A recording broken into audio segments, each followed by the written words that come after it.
Kurban ibadeti malumunuz Hazreti Adem Aleyhisselam'la başlayıp Hazreti İbrahim Aleyhisselam'la beraber sürdürülen bir ibadettir. İslam'da gerçekten önemli bir ibadet durumu teşkil etmektedir. Bu sebeple biz Müslümanlar olarak bu ibadeti gereği gibi ifa etmemiz lazımdır. Bu amaçla bizim bu ibadete bakış açımız dünya Müslümanları olarak önem arz etmektedir. En önemli meselelerden, durumlardan bir tanesi ise dayanışmayı, kaynaşmayı sağlayan önemli bir ibadet unsurudur. Bu açıdan önemli buluyoruz. Dolayısıyla biz Müslümanlar olarak da buna gerekli önemi, katkıyı sunmamız lazımdır. Kurban teslimiyettir, paylaşmak güzeldir. Esasına dayalı olarak konuşmamız gerekirse, Allah Azze ve Celle İbrahim Aleyhisselam'ı İsmail Aleyhisselam'la sınadıktan sonra bunun karşılığı olarak kendilerine sunmuş oldukları bir koçla biz bilmekteyiz. Dolayısıyla Müslümanlar da bu koçu, bu kurbanı her yıl kesmektedirler. Bunun hem bir teslimiyet, bir bağlılığı göstermesi yanı sıra ayrıca dünya üzerindeki yaşayan mazlumlara yönelik yılda bir sefer de olsa et yüzü görmeyen insanlara, mazlumlara ulaştırma noktasına gerçekten önem arz eden bir durumdur. Bu münasebetle biz Diyarbakır Umut Kervanı olarak her yıl yapmış olduğumuz bu çalışmayı inşallah bu yılda yapacağız. Gerekli altyapıyı, çalışmalarımızı tamamlamışız. Bu amaçla startımızda vermiş bulunmaktayız. İnşallah hedefimiz binlerce mağdur, mazlum insanlara bu kurbanda da eti ulaştırmak olacaktır.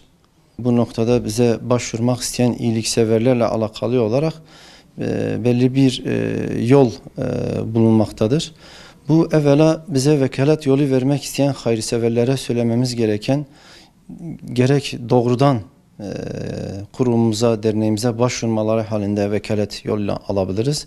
Gerekse bizim iletişim numaralarımız zaten mevcuttur gerekli yerlerde, medyada, internet sitelerinde.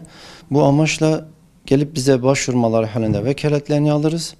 Gelemedikleri takdirde telefonla veyahut da değişik iletişim araçlarıyla bize ulaşıp vekaletlerini verebilirler. Bu yılda inşallah beklentimiz o nispettedir ki binlerce mağdur, mazlum insanlara et ulaştırmaktayız. Gayemiz budur. Bunun için bizden beklentileri son derece çoktur bu mazlum mağdur insanlar. Bu seneki bizim hayır severlerden, iyilik severlerden beklentimiz inşallah kurbanlarını bize teslim ettikleri takdirde en güvenilir, en hijyen bir ortamda kendilerine, yani beklenti içerisinde olan mazlum insanlara ulaştırmamızdır. Dolayısıyla kurbanlarımızı umutla paylaşalım ki ümit içerisinde olan bu mağdur, mazlum insanlara bir an önce bu kurbanları ulaştırabilelim. Onlar dualarıyla hayırseverleri desteklesinler. Hayırseverlerle kurbanları kesmekle toplum içerisindeki bu dayanışmayı, bu güveni oluşturabilelim.